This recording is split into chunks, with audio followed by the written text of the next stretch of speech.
Shri Yutapad-kamalam Shri Gurun Vaishnavanscha Shri Rupam Sagrajatam Saguna Raghunatam Vitam Tam Sajivam Sadvaitam Savadutam Parijana Sahitam Krishna Chaitanya Devam Shri Radha Krishna Padan Sahaguna Lalita Shri Vishakha Vitamscha He Krishna Karuna Sindhu Dinabandhu Jagatpate Gopesha Gopika Kanta Radha Kanta Namastute Tapta Kanchana Gaurange Radhe Vrindavaneshwari Vrishabhanu Sute Devi Pranamami Hari Priya Vancha Kalpatarubhayascha Kripa Sindhubhya evacha Patitanam Pavanebhyo Vaishnavebhyo Namo Namaha Jaya Shri Krishna Chaitanya Prabhu Nityananda Shri Advaita Gadadhara Shivasadi Gaura Bhakta Vrinda Hare Krishna Krishna Krishna Hare Hare Hare Rama Rama Rama Hare Hare.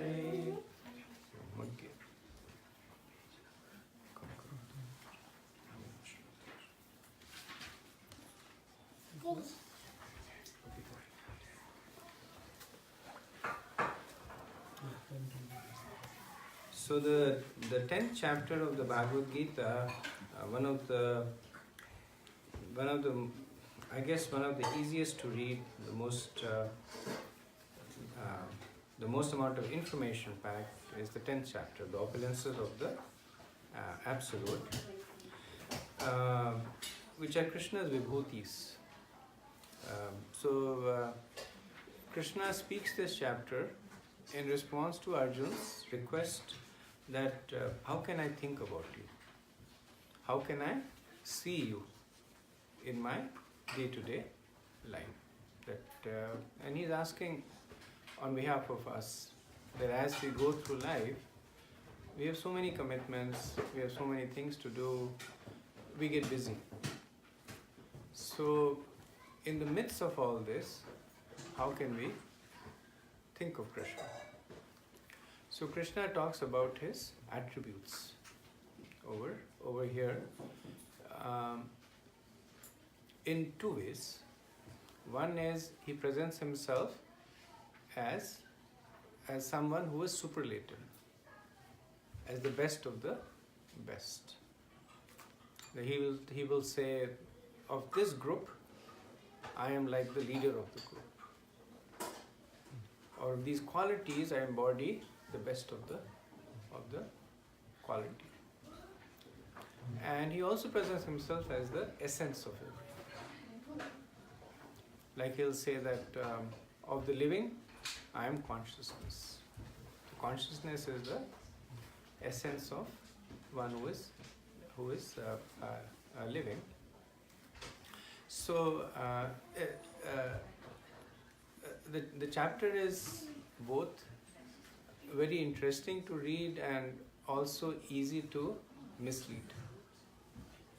Because when Krishna presents himself as the best of the best, as a reference point, he takes those that within the material world we are familiar with.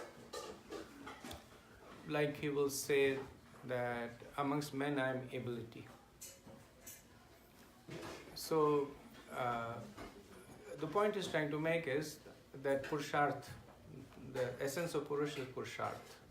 So he is the essence. But it does not mean that we start worshipping the ability of a man. So when Krishna says that amongst the Devas I am Indra, so Indra is the king of the Devas. So it doesn't mean that Indra is Krishna.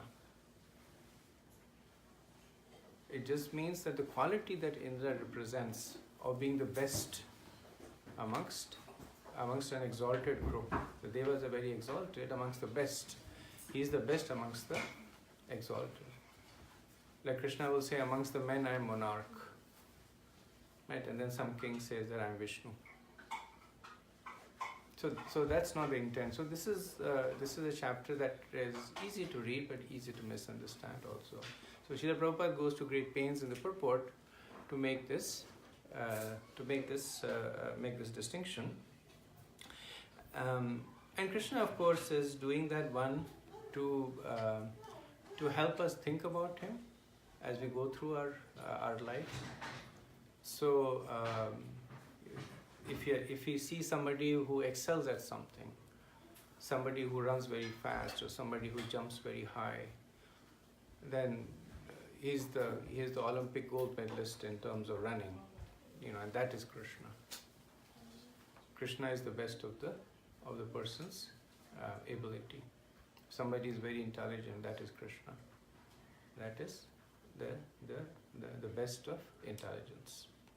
So Srila Prabhupada would say that Krishna, he doesn't say in the 10th chapter, in the 7th chapter, he says that I am the taste of water. And Prabhupada says that if one thinks of Krishna every time they just drink water, they say, okay, the taste of water is Krishna. Because for a thirsty person, there is nothing that is more flavorful than water. Water actually doesn't have any taste. But if you're thirsty, then it is something that is indescribably sweet. And if somebody thinks like that, this is Krishna, then Prabhupada says he's making devotional advancements there. So, 1023, of all the Rudras, I am Lord Shiva. Of the Yakshas and Rakshasas, I am the Lord of Wealth, Kuber. Of the Vasus, I am fire, Agni. And of the mountains, I am Meru. So the appearance of Rudras is given in the Srimad Bhagavatam. And I'll condense the pastime that at the very beginning of creation, when there was nobody in the universe, with the exception of Lord Brahma, and Lord Brahma came in with this desire, with this instruction to populate the universe. So that's why he is known as the original Prajapati. So he first creates, from his intelligence, he creates 4 sons who are known as the 4 Kumaras, the Chatur Kumaras. Sanat, Sanatan, Sanak and Sanandan. And then Brahma says to them that now you go forth and multiply. So the 4 Kumaras, they're exalted on the path of spiritual advancement, and they decline. And they say that this whole business of marrying, having children, it is not very conducive to making spiritual advancements. So even though you are a father, it's a duty to follow you. But for a higher purpose, it is okay to decline. So Lord Brahma understands the logic of what they are saying, but nevertheless he is angry. So to speak, his first attempts failed. So that anger, it manifests from the forehead of Brahma as Rudra. So in Sanskrit, Rudra means anger, it also means to cry. So when Rudra appeared, then he started crying very loudly, saying that, tell me who I am, where will I live, what is my purpose. And of course Lord Brahma in the meantime pacified himself, he pacified the child, and he said, your name is, because when you appeared and you cried so loudly, your name shall be Rudra. And then there is a more elaborate description. So the child then expands into 9 more forms. So there are 10 Rudras. And and the duty that is given to them is to hold their energies in until the time of annihilation. And then the Rudras are the one who will destroy the universe. So the principal amongst the Rudras is Lord Shiva. So Lord Shiva we see we see sitting with the mudra of a yogi, with Parvati Devi next to him, with the trident and the moon, crescent moon. So he is the primary of the Rudras. So Krishna says that of the Rudras I am Lord Shiva. Of the Yakshas and Rakshasas, I am the Lord of Wealth, Kuvera. So again, this is given in the Bhagavatam that many kinds of human species evolved based on the propensity and desires. So there are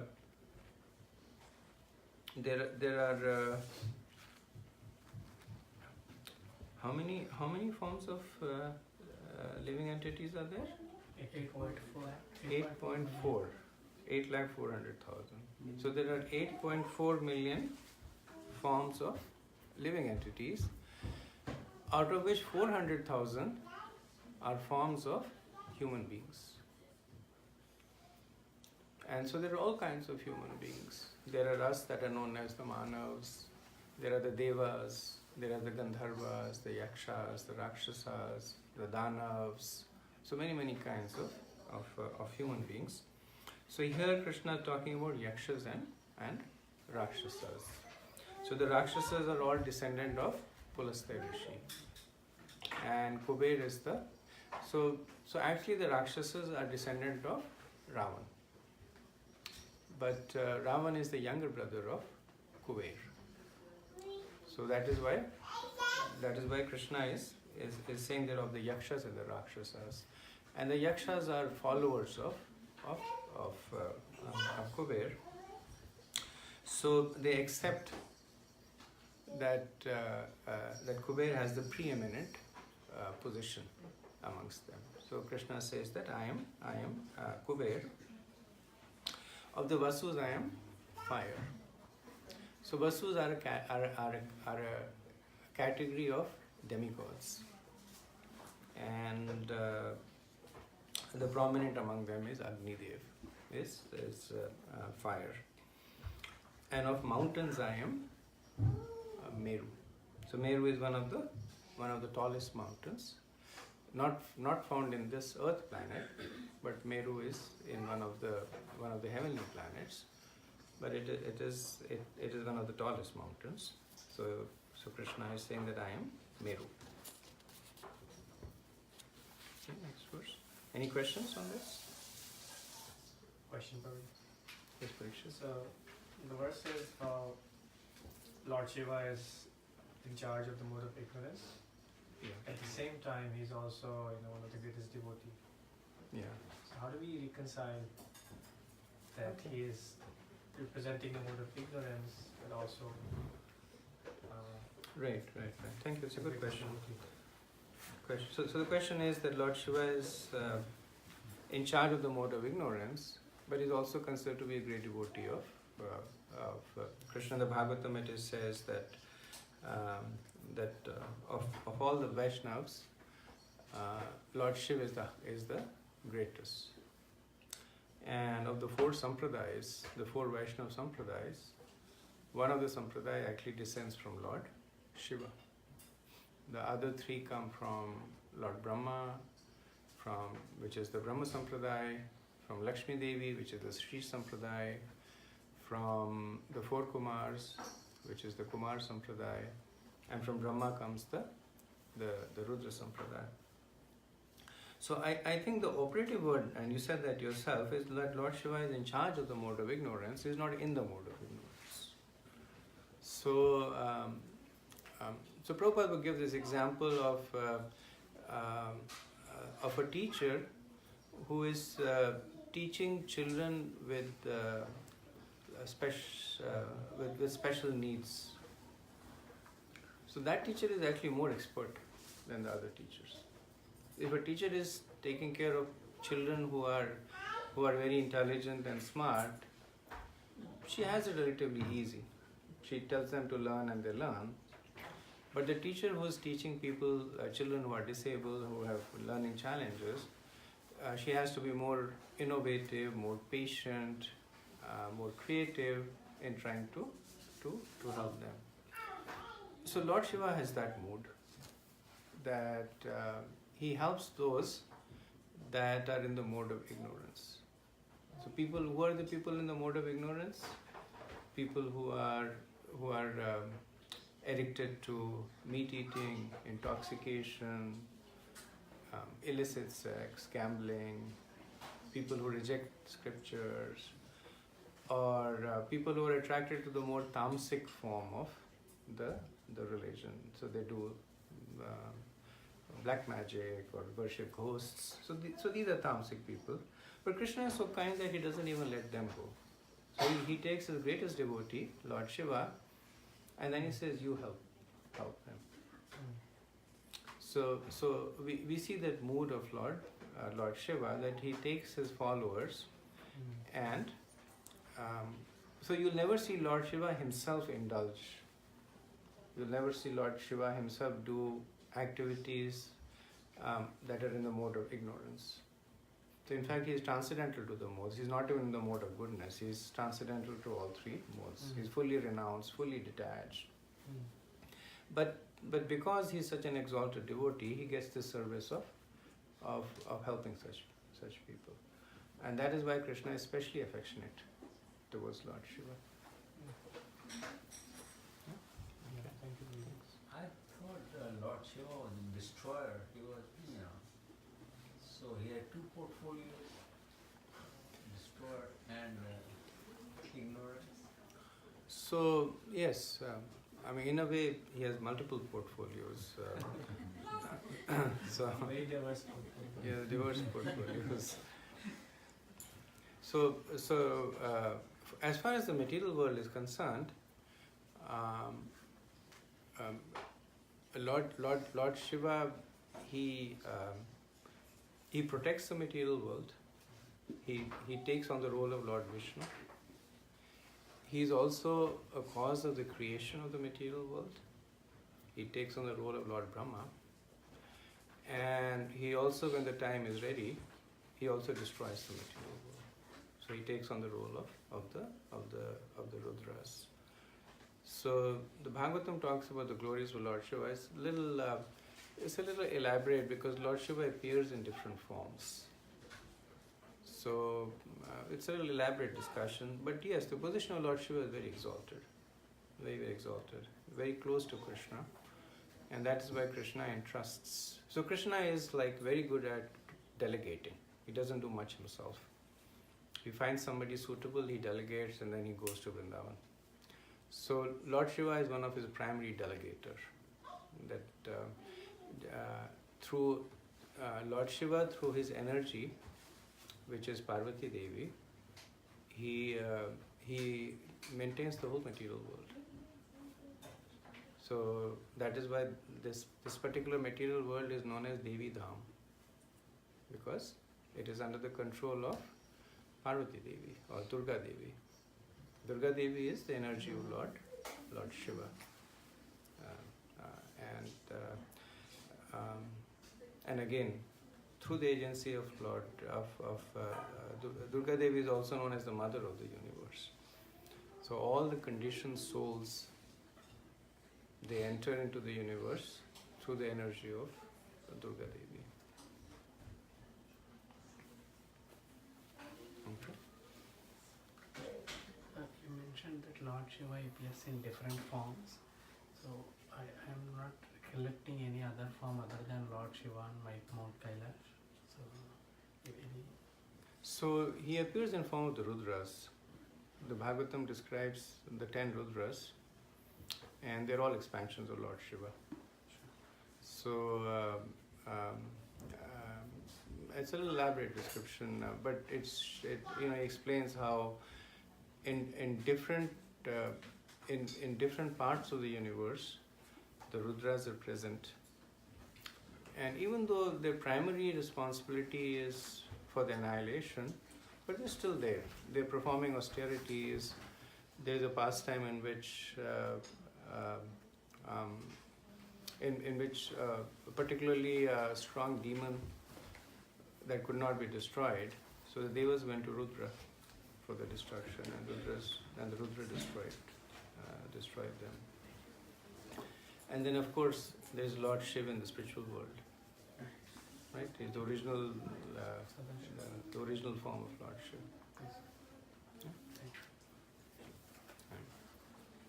Okay, next verse. Of priest, O Arjun, know me to be the chief Brahaspati. Of generals, I am Kartik, and of bodies of water, I am the ocean. So Brahaspati is famous as the guru or the priest of the Devas, and he provides them with guidance. He's a descendant of Angira Rishi, and Prabhupada mentions that he resides in the. So Brahaspati is Jupiter. So he resides in the Jupiter, in the planet of Jupiter. And Kartik is, of course, Kartik is the older son of Lord Shiva. So the appearance of Kartik is recorded not in the Bhagavatam but in some of the other Puranas. That the Devas, they were very much tormented by the Asuras. And they went to Lord Brahma for help, and Lord Brahma says, go to Lord Shiva, he will help you. So they went to Lord Shiva, and Lord Shiva was deep in his meditation. And they kept praying to him, please help us, please help us. And then from his body, Lord Shiva created Kartik, also known as Skand, also known as, what's his name in the south? Murugan is Tamilian. Murugan, right? Murugan, Skanda, Murugan. Skand Puran is actually one of the largest Purans. It's got more than 88,000 verses in it. So when Kartik was formed, so it's interesting, Lord Shiva has two sons, and one was created from the body of Lord Shiva, and another was created from the body of Parvati Devi. So Kartik was created from the body of Lord Shiva, and Lord Ganesh was created from the body of Parvati Devi. And once Kartik was created, then he took the position of being the commander-in-chief of the Devas, and then of course then he fought and defeated the Asuras. So Krishna says that of the generals, he's amongst the greatest of the generals. He says of the generals I am Kartik, and of the bodies of water I am the ocean. So the ocean is the largest body of water, but the ocean has another quality that makes it stand out, is that it is never agitated. So all the other bodies of water, they get agitated. The river is constantly agitated, it's flowing in, and there are waves and eddies and whirlpools. And it's the same thing with lakes and sarovars. But the quality of the ocean is that regardless of whatever happens, it is always calm. There is so much of water coming in, so many rivers emptying into the ocean. The sun is drinking so much water out from the ocean. So they say that a person, when he loses money, he becomes very sad. When a person gains money, he becomes very happy. Both of them are happening to the ocean at the same time. The wealth of the ocean is its water. That it is gaining so much water from the rivers, but it's not happy. And it's losing so much water to the sun, but it is not unhappy. It is always calm and collected. So Krishna is glorifying that property also, that of the bodies of water and the calm and collected and the large ocean. Of the great sages I am Bhrigu, of vibration and the transcendental Om, of sacrifice I am the chanting of the holy name, and of immovable things I am the Himalaya. So Bhrigu is one of the Manas Putras of Lord Brahma. So originally when Brahma, again this is when he was creating the universe, then he created 10 Manas Putras, and one of them is Bhrigu. So the followers of Bhrigus are called, they're called Bhargavas. So they are Brahmins. So the Brahmins consider themselves mostly as followers of Bhrigu, or they are called Gautams. They are followers of Gautam Rishi. And Bhrigu Rishi, he is famous for his knowledge and austerity. He's the founder of a particular branch of astrology that is still exists. It's called Bhrigu Samhita. It still exists, and he's famous for spiritual discourses. In the Purans, there are many great personalities who go to Bhrigu for questions and answers, and Bhrigu Rishi clarifies it. So he's considered to be the greatest of the sages. Of the vibrations and the transcendental Om. So the Om is considered to be one of the Mahavakyas, one of the principal statements of the Vedas. So the Om is the sound representation of the Brahman. So it is said that even before Brahma was there, when there was nothing in the universe, there was Om. And from Om comes the Gayatri. And then from the Gayatri mantra comes all the scriptures. So from Dhimahi comes the Bhagavatam, from Tapas comes Ramayana. So different syllables of the Gayatri mantra, the different scriptures come. And through the study and the following of the scriptures, the various living entities, the jivas like Brahma, the four Kumars, Bhrigu, they are able to establish the principles of religiosity, the Chatur Purusharthas, Dharma, Artha, Kam and Moksha. They're able to establish the principles of Dharma. But Om in itself is impersonal. So there is a group of transcendentalists who spend their life focusing on Om. So Om represents the Brahman, and the Brahman is basically it's the Brahmajyoti. It's the impersonal, undifferentiated expression of Krishna. It's the energy of Krishna. So when we study the attributes of God, then we see that Krishna, he presents himself in three forms. He presents himself as the impersonal Brahman, something that is all-pervading, all-existing, undifferentiated, no duality. Everything is peaceful over there. So that is called the Brahman. That is represented by Om. Then he presents himself as Paramatma. So as Paramatma, he is differentiated. But he is not differentiated. That everybody, so every living entity, every soul is accompanied by Paramatma. So every Atma has a Paramatma accompanying. So in that way, Paramatma is differentiated. There is Paramatma in my heart, there's Paramatma in your heart, there's Paramatma in the heart of a dog, there's Paramatma in the heart of the demigod. So everybody has Paramatma. Through the agency of Paramatma, the soul is actually surviving in the material world.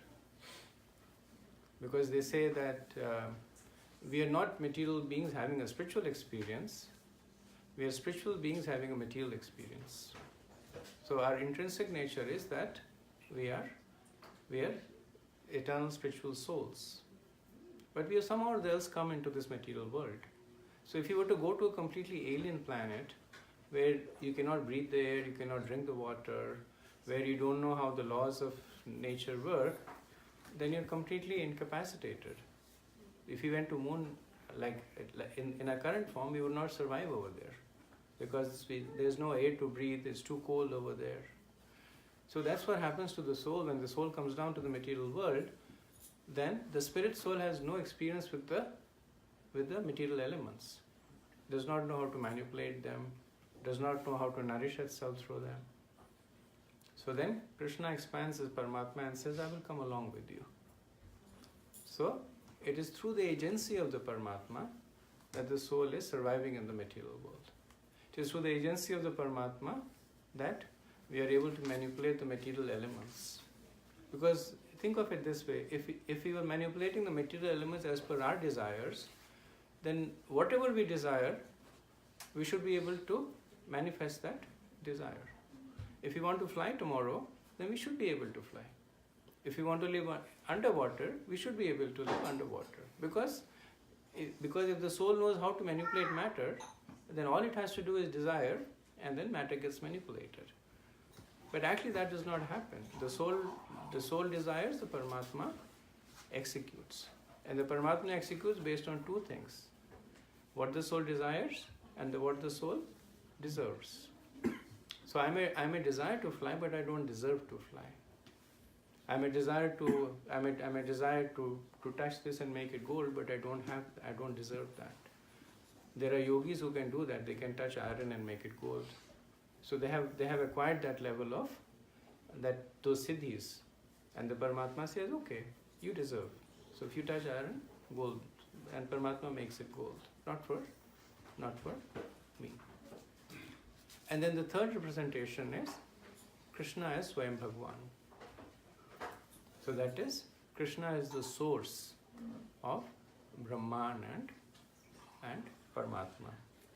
So Krishna in this he says, of the transcendental sounds I am Om. And then right after that he says that of sacrifices I am the chanting of the holy name, or jap. Thank you, Mother.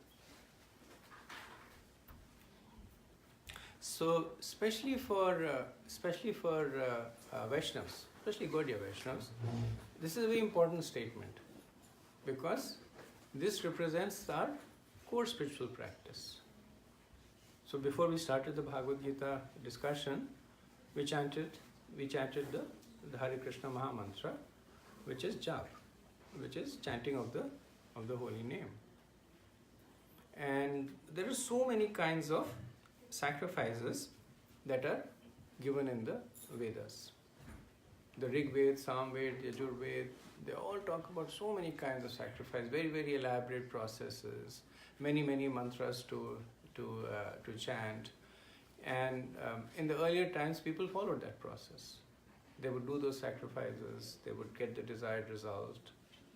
In the present day and age, those yagyas are not possible, because there are no qualified priests, there's not enough paraphernalia, there is not enough support in the environment to handle those yagyas.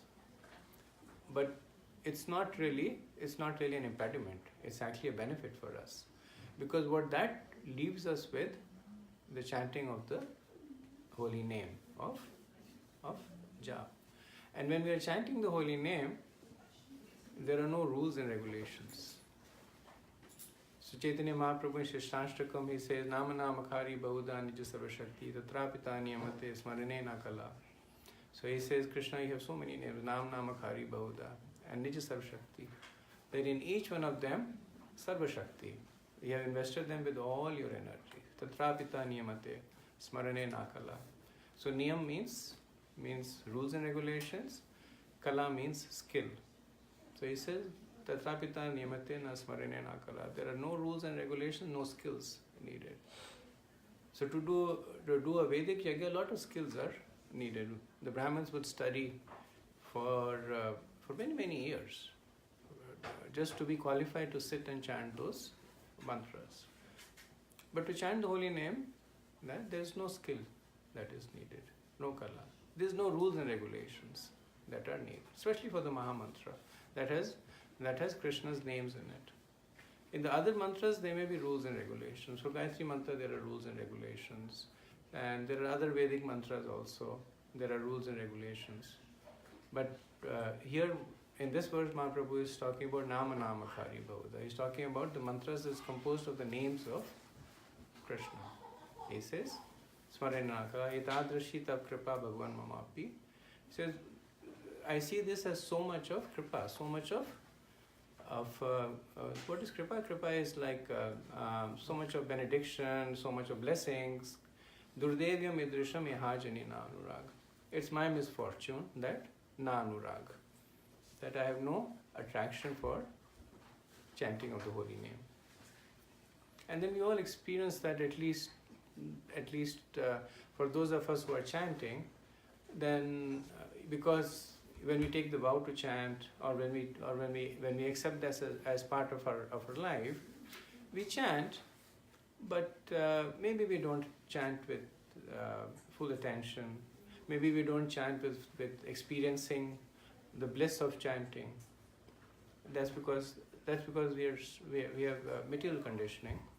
But nevertheless, the effect of the holy name is still there. That is why once you start chanting, it's very difficult to give up chanting. Ravindra Sari Prabhu, he was once sharing, as Prabhupada disciple, he was sharing that this is back in the 60s, he went to the temple, the Hare Krishna temple, and those times they were just small, more like preaching centers. And he was doing his PhD in religion at the time, so very much into knowledge, like a jnani kind of a thing.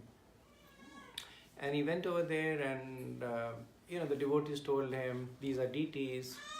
And then he looked at the deities and he says, okay, the reason we worship deities is that one day we will become deities. And then they said, okay, this is kirtan. And he said, okay, the reason people sing kirtan is one day they will become the object of the glorification. Because that is the impersonal concept, that you do something until you follow the process until you become God. And then you become God and everybody else will worship you.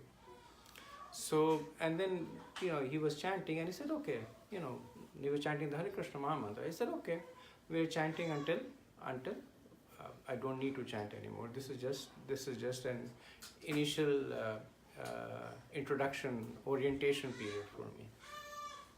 And then 1 week followed, 2 weeks followed, 3 weeks followed, and he's like, when am I going to become the object of the chanting? And so he asked another devotee, and the devotee says, never. You will always be the servant of God. So then he said that was like a big rude wake-up call. He said, here I'm trying to be God, and he's saying that I'll always be the servant of God. So he stopped going to the temple. He was very upset at that. He stopped going to the temple. And but he said that he had already gotten so addicted to chanting that he just could not stop. So he said, okay, I will chant at home. But I won't go to those rascals in the temple. So he started chanting, but then the nature of chanting is that even if you do it with offense and with negativity, it still purifies you. So he as he chanted, he developed more and more attraction towards devotees, and then of course he later on became one of the staunchest followers of Srila Prabhupada. For now it's been more than 50 years. He's one of the leaders of the community.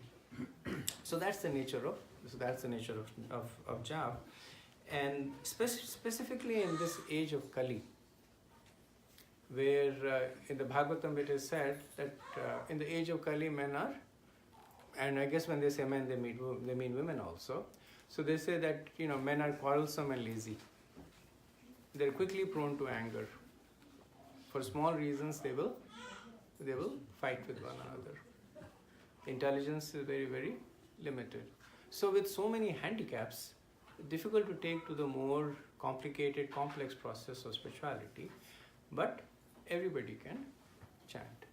So that's why Sukadev Goswami says, Kalera dosha nidhe rajan, astya ek mahaguna, kirtana deva krishnasya mukta sang parambraje.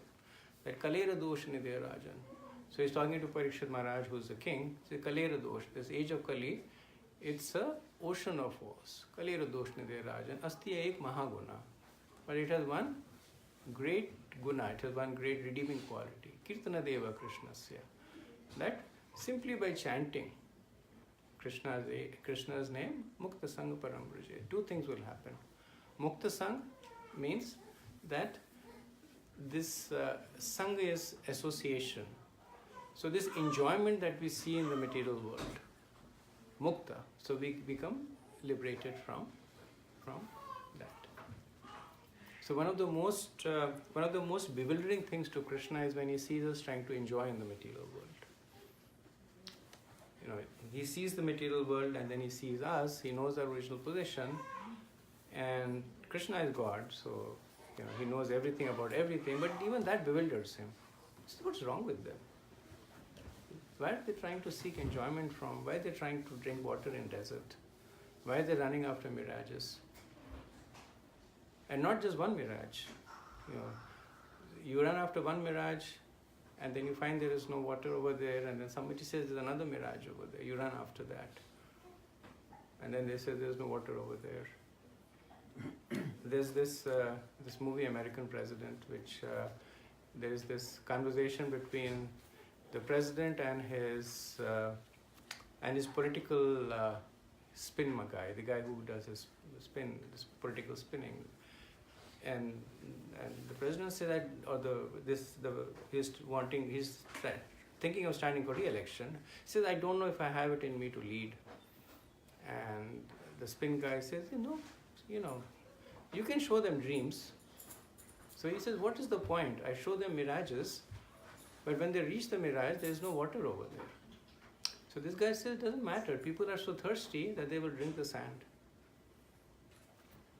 So when I was watching that movie, in this conversation, it stuck to my mind that even though of course he's describing it in a different context, but that's the nature of the material world, that we're so thirsty that when we run after a mirage and we see that there is no water over there, we say, okay, what is there to drink? So we take the sand and drink it. Prabhupada says like camels, they eat the cactus and the thorns cuts their mouth, and it starts bleeding. But they think that this is the most pleasurable activity, and they go and eat more cactus. So that bewilders Krishna. The one who knows everything, who's omniscient, omnipotent. He looks at it and he scratches his head and says, "What's going on with these people?" So he makes himself available very, very easily through the chanting of his holy names. And that's why Krishna says that for all the kinds of yagyas, I am the Nama Yagya, the Sankirtan Yagya. And of immovable things, I am the Himalayas. So initially he had said of the mountains, I am Meru, but Meru is movable. So does anybody know when was Meru moved?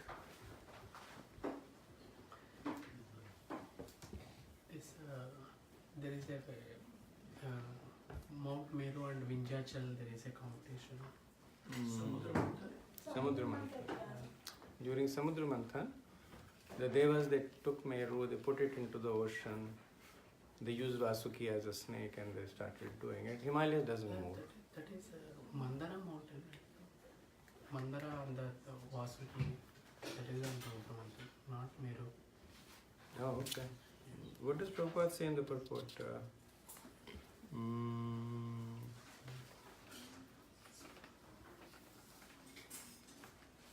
Prabhupada says in the purport, the mountain name Meru was mentioned in a previous verse, but Meru is sometimes movable, whereas the Himalayas are never movable. Thus the Himalayas are greater than Meru. Maybe there is some other pastime in which the Meru is moved. When I read this, I actually thought it was the churning of the ocean. Or maybe Meru is Mandrachal. Don't know. Okay. Any questions, comments? Rajesh? Probably regarding the Mahamantra, like you mentioned, Om, which was even there, even before Brahma, and from there everything manifested, that sort of. So, what is the origin of Mahamantra? How long do we go, and where do we trace it back to? So the mantras, they don't have an origin, they manifest. Because just like the scriptures don't have an origin, they're apurusham, they're eternal. Similarly, when this particular material universe was created, Om manifested. But that does not mean that Om was not there before this material universe. The material creation has been going on forever, and Om is the eternal sound representation. So similarly, the Hare Krishna Mahamantra is the eternal representation of Krishna and his energies. So it is said, it's not the exact answer to your question, but it's a point of interest. So it is said that Krishna has 3 kinds of names. One is called as Gauna, one is called as Mukhya, and the one is called as Madhurya. So Mukhya is Krishna's primary names, and they refer to Krishna's pastimes with his devotees. So he's called Govinda because of his pastime with his cows. He's called Gopal. He's cow. He's called Yashodanandan, Devaki Nanda. So these are all Mukhya names.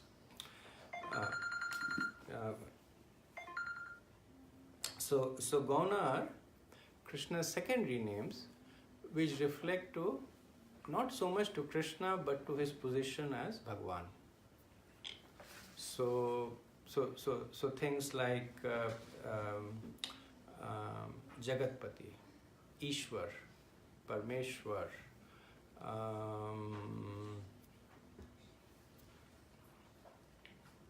so many other, I can't think, but so many other names. Where he is the maintainer, the sustainer. So they are called Gauna, secondary names.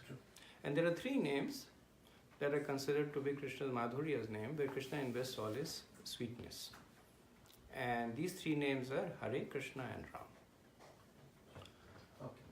So that is why there are so many mantras that are composed of Krishna's names, but there is only one mantra that is composed of Krishna's Madhurya Naam. So that's why it's called Mahamantra there. So just like Krishna is eternal, his names are eternal, the mantra is also eternal. But in the Vedas, it is mentioned in the Kali Sanatana Upanishad, where Narad Muni goes to Lord Brahma. Early on, this is before the Kali Yuga appeared, but because he could see, he said that Narad Muni has a heart of a devotee. He said, these people in the age of Kali, what hope do they have?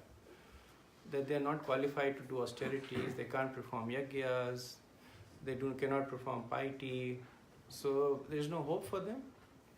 And then at that time, Lord Brahma, he says, Hare Krishna, Krishna Krishna, Hare Hare, Hare Ram, Ram Ram, Hare Hare, Iti Shodashkam Namanam, Kali Kalantram Nashanam, Nath Paratropaya, Sarve Deshe Drishetu.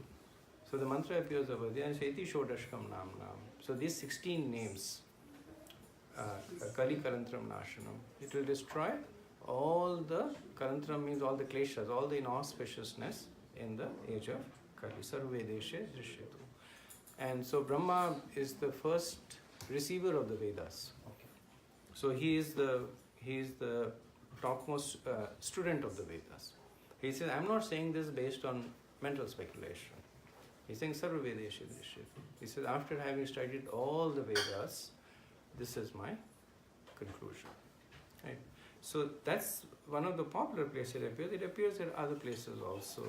Once we did this discussion on the Hare Krishna Mahamantra, I don't remember off the top of my head, but in the other Purans also, the Hare Krishna Mahamantra. But this is the most quoted reference there. But it manifests over there. Right? It's eternal. Thank you. Thank you. Prabhu, I have 2 questions. Yes, Prabhu. One, I never see the sign Om in any of ISKCON temples. Never see the sign Om. So that's a statement, that's not a question. Yeah, is there any reason? I don't know. You see the Hare Krishna Mahamantra in the ISKCON temple, right? Yeah. So you don't, a follow-up would be we don't chant Om, Yeah. right? We chant the Hare Krishna Mahamantra. That's the primary meditation. So the focus of devotees is not so much the impersonal Brahman that is represented by Om. It is Krishna Swayam Bhagwan that is represented by the Hare Krishna Mahamantra. So that's why there is not much focus on Om. There is not much focus on chanting of Om. When I was in Delhi, I used to go to an ashram where they would chant Om, and they would. I don't know if it's bona fide or not, but it felt good. They would teach you to take your breath in and then chant Om. And then there were some people who could chant for like 1 minute, 2 minutes, 3 minutes. On the same breath, they would chant Om, like that. It's definitely relaxing to do that. And I'm sure it has spiritual benefit because it is the sound representation of the Brahman. But the chanting of the Hare Krishna Mahamantra, if you do it sincerely, it's very enlivening. It's something that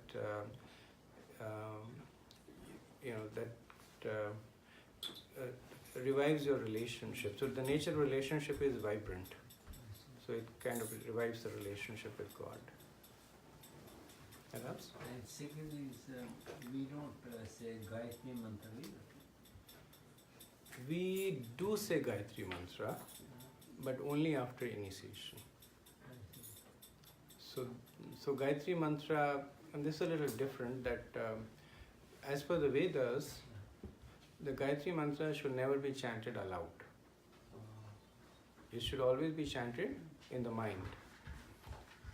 So we chant Gayatri, like I'm initiated, so I chant Gayatri 3 times a day. But the injunction is that it should be chanted in the mind. But and there are different reasons for that. But I know if you go to Vrindavan or some different places, you'll see the person who's selling sugarcane juice. He has Gayatri Mantra running on a tape, and it's there everywhere, right? Everywhere.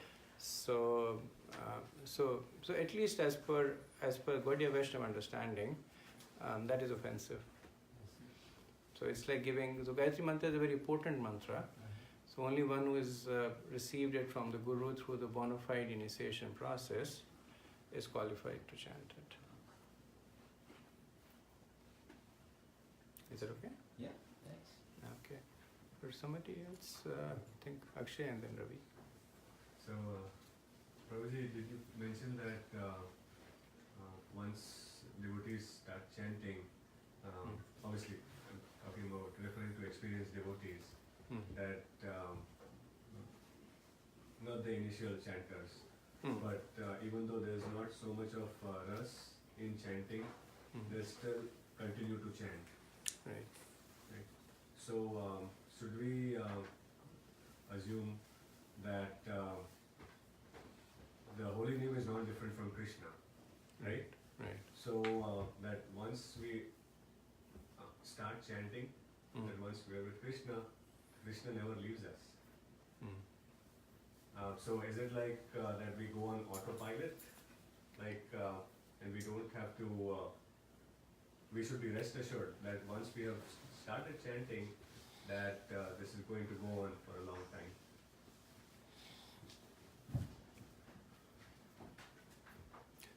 So it's a trick question, right? So I don't know. so the answer is yes and no. The answer is yes because the result of chanting is a desire to chant, right? So yes, so that way the answer is yes. You could go on autopilot mode, and as long as you're chanting, it will create it will create a place for itself. So like you are chanting, I would not recommend you do it, but if you were to not chant, then you will feel that there is something in your day that is missing. Right? And as you chant more and more, that attachment grows more and more and more. You know, there are cases where devotees, and these are devotees, sannyasis who have been chanting for a very long time, they get so attached to chanting that even in the very dire circumstances, they cannot give up chanting.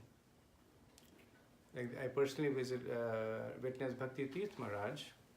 He was in the last stages of skin cancer, and he was completely, he was at any moment there giving up his body, and you could see his fingers moving on his other fingers as he was chanting. So yes, that's the nature of chanting. The no part is that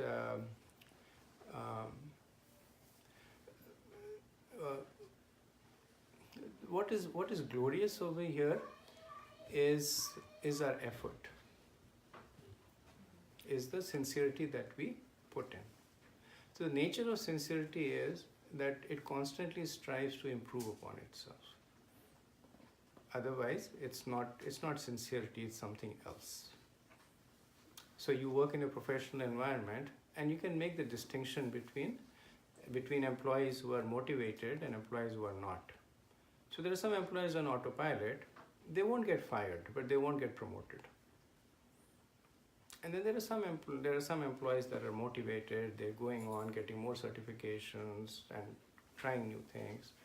They're the ones who get promoted, they're the ones who make advancement. So while we are chanting, that's what our endeavor should be. How can we improve our chanting? How can we prevent our mind from wandering? Maybe early morning chanting is better quality than later day chanting. Maybe chant, so it's a whole discussion itself, but that is our expression of sincerity. The first expression of sincerity towards chanting is regularity. Right, that's the first expression of sincerity. That I'm chanting 1 round, I'm chanting 10 rounds, I'm chanting 16 rounds, whatever I'm chanting, I chant that every day. Whether it is hot or cold, whether I'm sick or I'm well, whether I'm busy or free, I chant that every day. That's the very, very, very first manifestation of sincerity. That's why sometimes people come and they say, on an average, I'm chanting 8 rounds, Prabhu. So I'm saying, what do you mean by average? So some days I chant 6 rounds, some day I chant 10 rounds. And then I say, you should consider yourself to be chanting 6 rounds then. Right, so whatever is the minimum number that you're chanting every day, that is the number of rounds you're chanting. So that is the first expression of sincerity. And then there are successive expressions also, in terms of how to improve the quality of chanting, how to, whether it is by taking inspiration from the scriptures, taking inspiration from other devotees, preaching to your mind. And the same thing, you go on autopilot, you stay in that position forever, you challenge yourself, you sincerely work, and you get promoted. So you make advancement in terms of your realizations. Through Naam comes Roop, from Roop comes Gun, and from Gun comes Leela. So then, as we chant more and more sincerely, we get access to Naam, Roop, Gun and Leela. That helps? Okay, anything else? Prakriti? So when one starts chanting and feels the desire of chanting, Yeah. how come that person will get distracted again and stop chanting? Because you say when you start chanting, you feel that hunger of that thirst of chanting. Yeah. So why somebody gets distracted and it stops? So the reason they stop is generally asatsang. So if you look at why does the person get inspired to chant, is so inspiration is like a commodity. You get it from somebody who has it. So there is somebody who himself is chanting, somebody who himself is inspired. By the association of that person, you get inspiration.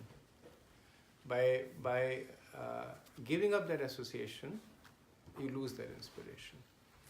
Or by associating with people who have different kinds of inspiration, then you get inspired in that particular way.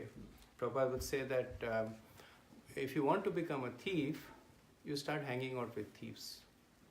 So when you hang out with thieves, they'll come back and they will say that today I was able to steal a lot of money. So you get inspired. Tomorrow I will also steal a lot of money. You say, how did you steal money? He said, this is the technique I used. You said, okay, good. This is the technique I will use. So you become a better and better thief. So similarly for devotees, when you associate with devotees, then you get inspired. You get inspired by their realizations. You get inspired by their example, and then you try to internalize it.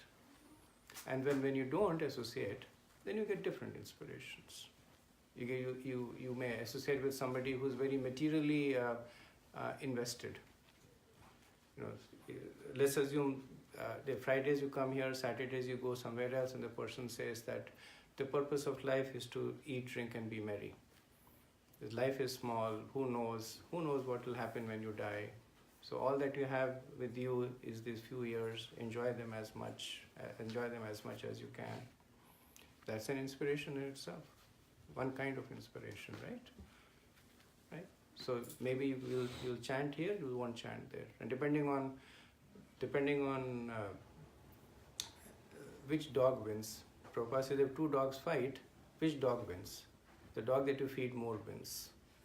So depending on which inspiration your mind feeds more, that inspiration wins. But I do believe the thing that you said, there's a limitation that if you want to start, you cannot ever give up. So Yeah. I go back and forth. Now I again started. Yeah. So Yeah. now I can feel that thing. Yeah. We won't let you give up. Ravi Prabhu? Prabhuji, you mentioned that soul, by nature, it does not have the capacity to manipulate matter. But soul, by nature, being Satchidananda Vigraha, that it should have that full knowledge of manipulating matter as well. And in the same line, that is one question. And in the same line, like you were mentioning, that if soul has the capacity, as soon as it desires to manipulate, it should be able to decide. That one, how also I could not get it. It's a little bit. I wouldn't worry too much about that. It's a little bit of an. It's what's the right word? It's splitting hair on technicalities. So I won't worry too much about it. Anything else? Oh, sorry. So this question came in my mind when we were discussing the other day regarding obeisances. Why not everybody give a proper obeisances and not, So the discussion we had was somebody could be shy. That could be one reason why it's not giving the proper obeisances. So same way over here, when we are chanting every day, where we have a desire within us to make progress, right? And it's a potency of the mantra. So I don't know whether autopilot will enable it, will create the path for us, or as you said, we have to endeavor also for it. So I'm slightly confused, even considering my own case. What are the next steps? How does it happen? How does what happen? Should I just continue to chant the way I'm chanting and then hope to make more advancement, or do I have to make more endeavor from my side? Do I have to ignite? Where is the trigger for the next step? Is it autopilot, as Akshay Prabhu was thinking when you explained, or is it the endeavor within us that has to trigger it? Oh, I see. Okay, thank you. So yes and yes, that while you're on autopilot, you endeavor more. So, so when we take the sankalp that we will chant, and even if you're not initiated, at some point you take a sankalp. You make this commitment that I will chant. To some extent, that is an autopilot setting.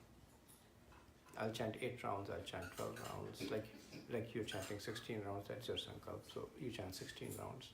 That's your autopilot setting. Now what next? Next is, how can you improve the quality of your chanting? Right, that's where your endeavor comes in. That I'm doing my chanting and doing the prescribed number of rounds. Someday they are good, someday they're not good. Some rounds are good, some rounds are not good. How do I go to the next level there? And the supporting process is there. Right. Right. The supporting process is as you're doing by worshipping deity. Right. Right. By reading the scriptures. Right. By serving the Vaishnavas. Right. So those are the supporting process where your endeavor comes in. That let me read the scriptures more attentively. Let me serve the deities. Let me associate with devotees. And all of this will basically manifest in the quality of your chanting.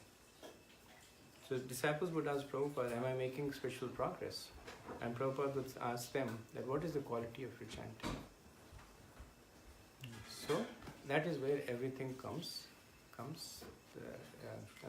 through. So of course, we try to improve the quality of our chanting directly also, as I was mentioning, that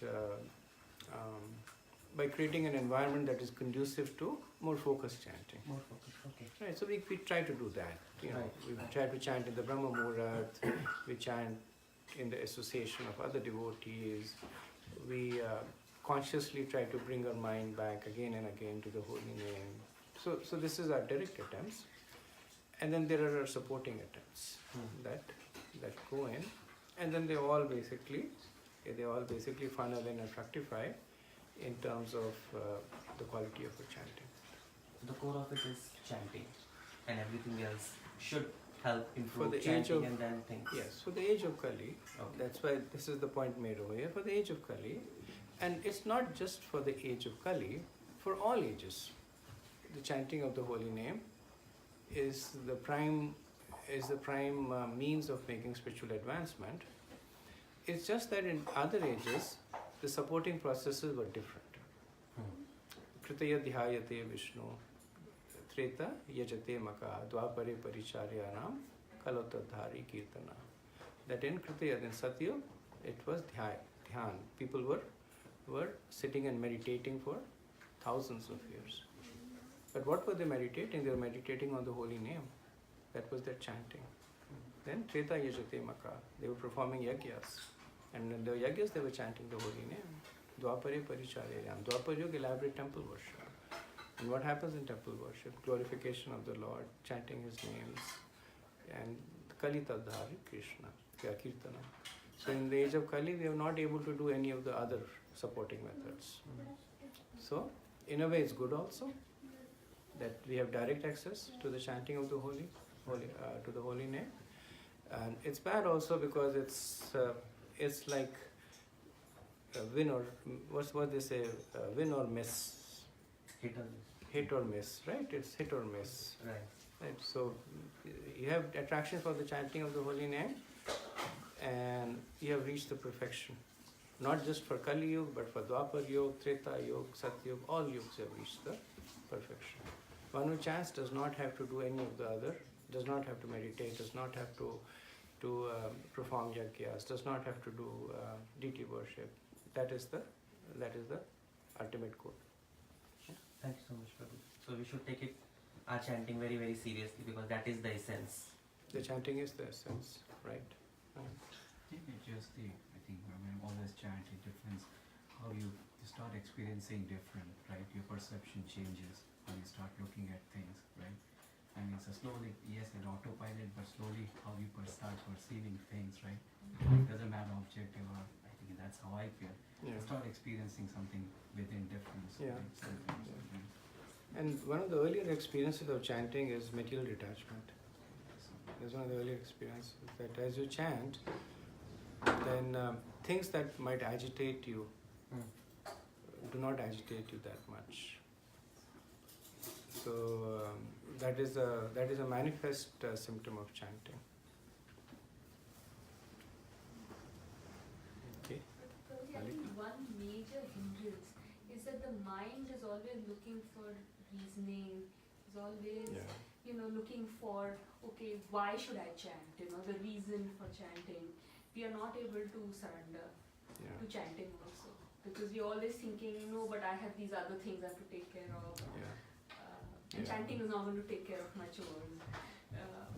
Or today I'm really upset, so that anger is taking over your quality of chanting or your desire to chant. So that's always the struggle mentally. I think it's just very hard to. This vow is very powerful, but many of us are not able to take it. It is difficult. When I was in Chicago, I had a very close friend, and his wife had this very interesting habit that whenever she quarreled with her husband, she would go to sleep. And she would she would say, what's the point in quarreling with him? So she would go to the room, she would sleep, and she would come out, and then she would be all okay.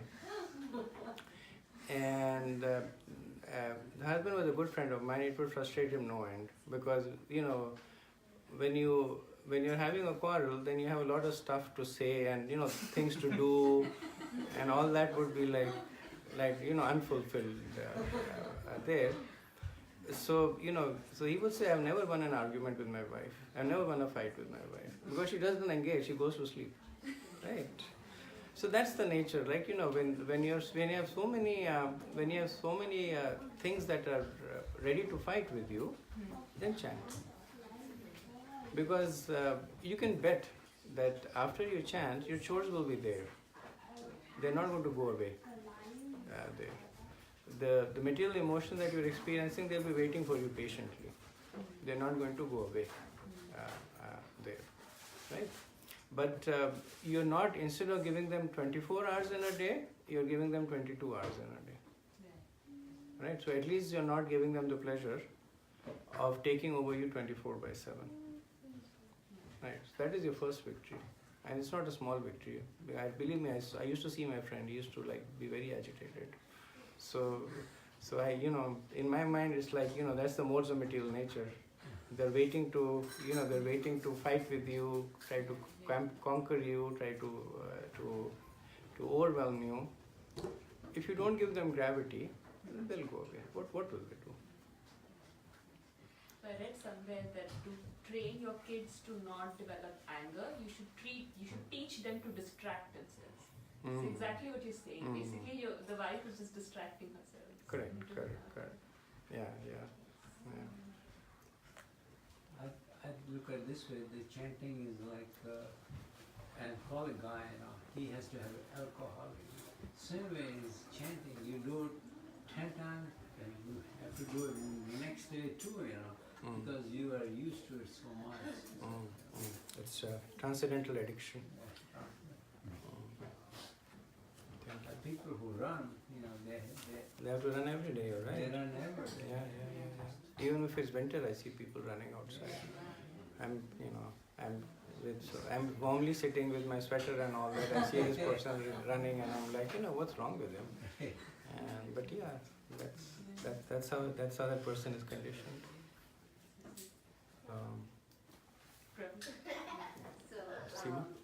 I just wanted to tag with what Malika said. So when I sit and chant, there are a lot of days when I'm like, my God, my mind is really not focused. Why am I even chanting? Like wasting, But then I always remember that you said that there's no negative of chanting. Even if, of course, the best case scenario is that your mind is totally engaged in Krishna at that time. Yeah. But I just say that, what, Krishna, give me your mercy. I'm really not engaged right now at all. Yeah. My mind is all over the place. Yeah. But I'm going to chant, even if it is just speaking it from my mouth, from my mind, and my heart is of course wandering. Yeah. And I just, I kind of just never give up. Yeah. I just keep it because I'm like, okay, I have to do this. It's just like a medication that I don't want to take, but I'm taking it. Correct. So something like that. Yeah.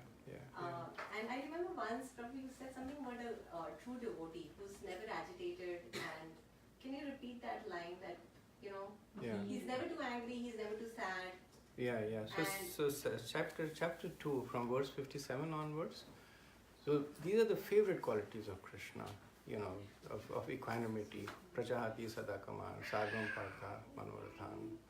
That, in all situations, this person, he's calm, unagitated. He's unaffected by the dualities of happiness and distress, of heat and cold, does not make a distinction between friends and enemy. And this is one theme Krishna develops very early in the Bhagavad Gita. And from all the way from the 2nd chapter till the 18th chapter, he continues to glorify this quality of equanimity in a person. Not because he's particularly attracted to this quality, but this quality is very conducive to spirituality. And this quality can only manifest as a result of spirituality. So these are the two reasons that Krishna glorifies it. So coming back to your point, I think the glory is in the sincerity of our effort.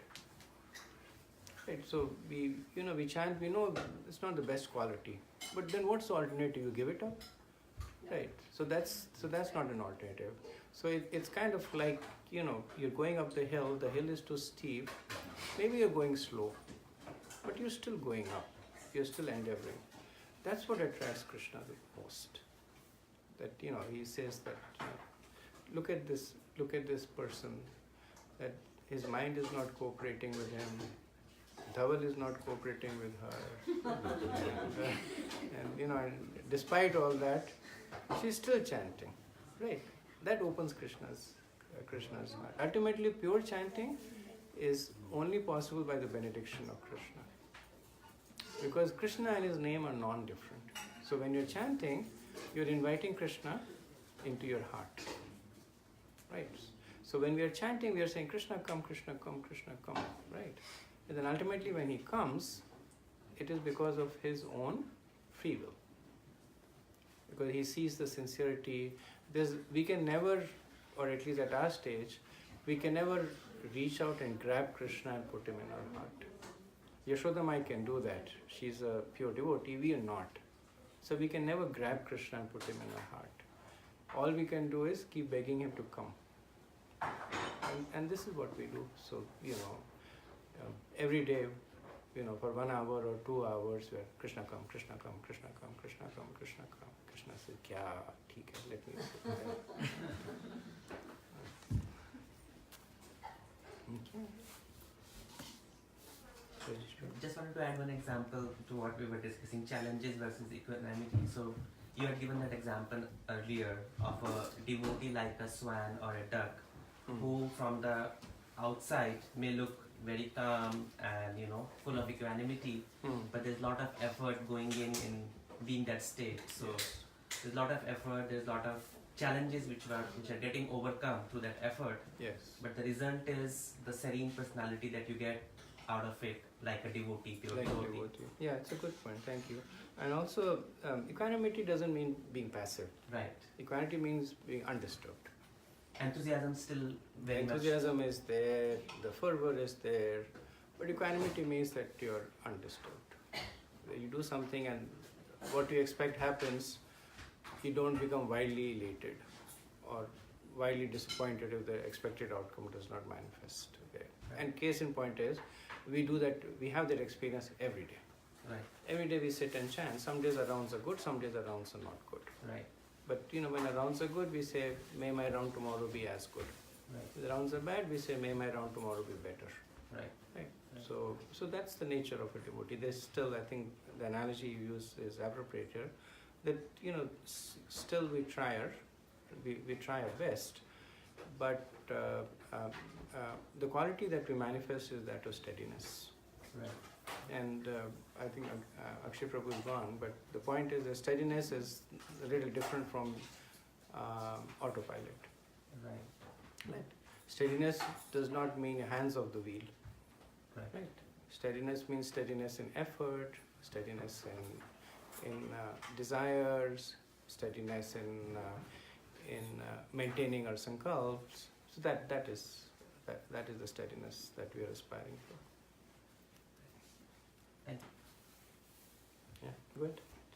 Thinking something else?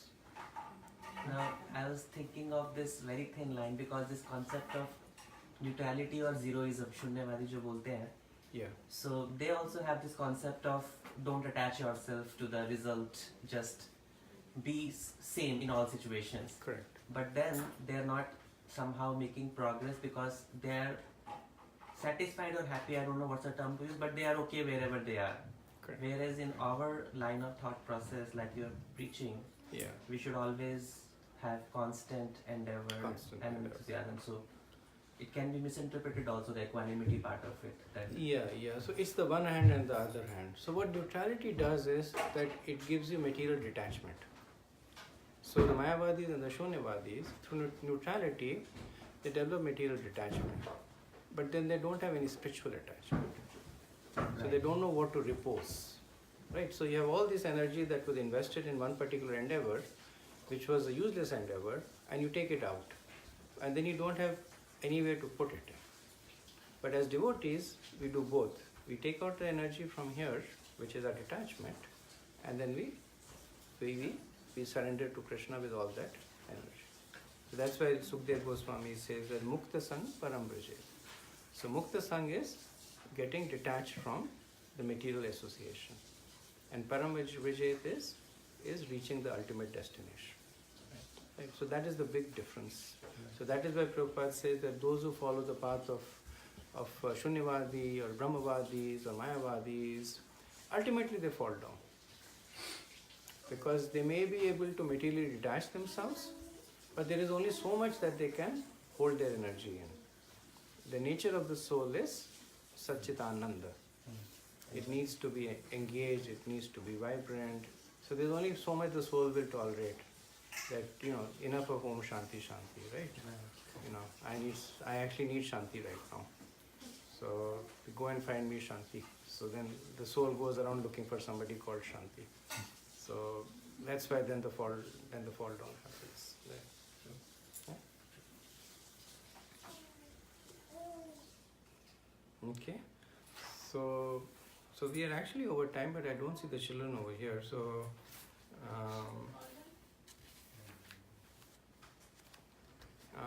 I can call them. The next verse has quite a few analogies. So maybe I'll hold off. While the children are coming, if there's any other thoughts or comments, or anybody would like to share anything? Well, I just thinking when we chant, mind get agitated and all those things. But then when we chant congregatedly, I think it is much easier to concentrate and improve upon that. And same thing happens in the when the ups and downs in life comes, and we sometimes get anger and so many difficulties and distraction that comes. More we come in association of good devotees, you already mentioned that those things slowly moves away. We become more, kind of stable and progressing. So I think the sangha that we are doing on Friday, the whole weeks of tension and all those disturbance, I think we get energized from today, because 1 hour of association. And same happens in the morning, the chanting, the congregation chanting. Even if it is 15 minutes, that gives so much energy to continue the whole day. I agree. I can personally feel the stimulus on the Friday carrying me through the week, and that's the nature of Vaishnava Sangha. That just being in the association of devotees, Prabhupada says that a devotee is one who reminds you of Krishna. So just being in the association of devotees, you are reminded that this is a person who has a relationship with Krishna.